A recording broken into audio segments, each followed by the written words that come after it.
Hello everyone! Nandito naman ako para bigyan kayo ng Ulam Ideas 101. Presenting ang ating main character, ingredient pala ang tokwa. Kinat ko yan na medyo malaki na pa-square kasi para hindi siya madurog agad. Siyempre, lalagyan din natin siya ng sibuyas at bawang, bell pepper, isang gata. Tapos, lalagyan din natin siya ng saba. Huwag masyadong maliliit ang hiwa para hindi siya madurog. Kasi ipiprito din natin siya. At ang huli, ang pechay. Mga 3 taling pechay yung ginamit ko dito. Kailangan nga pala natin dito ng curry powder. Dahil tokwa, curry ang ating gagawin. 2 sachet ang ginamit ko dito. Binili ko lang yan sa palengke. At seasoning. Okay, tapos na tayo sa pag-introduce ng mga ingredient kaya tayo mag-isa na ng sibuyas at bawang. Tapos yung tokwa nga pala, pinirito ko na siya kasi para hindi siya madurog.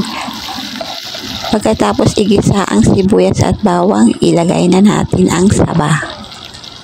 Kung di nyo like ang saba, pwede nyo naman ilagay yung nilalagay nyong gulay pag nag-chicken curry kayo like yung patatas at carrots. Yan lang talagang nilagay ko kasi wala lang, para maiba lang. Habang nagigisa, paki-comment naman kung saang lupalop kayo ng earth para malaman ko kung tiga saan ang umusi sa video na to. At nang malaman ko din kung sinong madalas umusi sa aking video at nang ma-shoutout ko. Dahil dyan, back to luto portion na tayo dahil malapit na masunog ang ating ginigisa. Ilagay na natin ang bell pepper. Tapos, ilagay nyo na yung pangalawang pinigaan ng nyog, mga 1.5 cup ng rice cooker, o kaya pag wala, pwede naman tubig.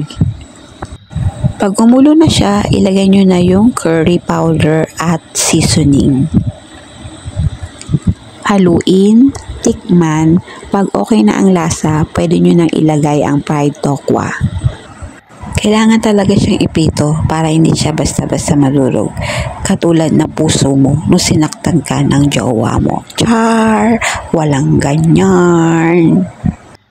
Oh, tama na daw usapang durog kasi ilalagay na siya ang pechay. Pagkatapos nating ipagsisikan ng pechay, ilagay na natin ang gata. As in, kakang gata.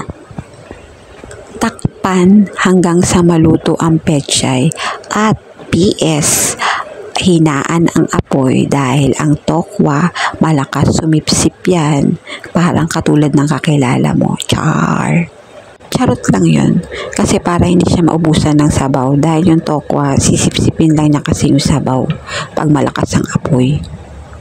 Tapos konti lang yung gatang nilagay mo. After mga 10 minutes, tikman and then done.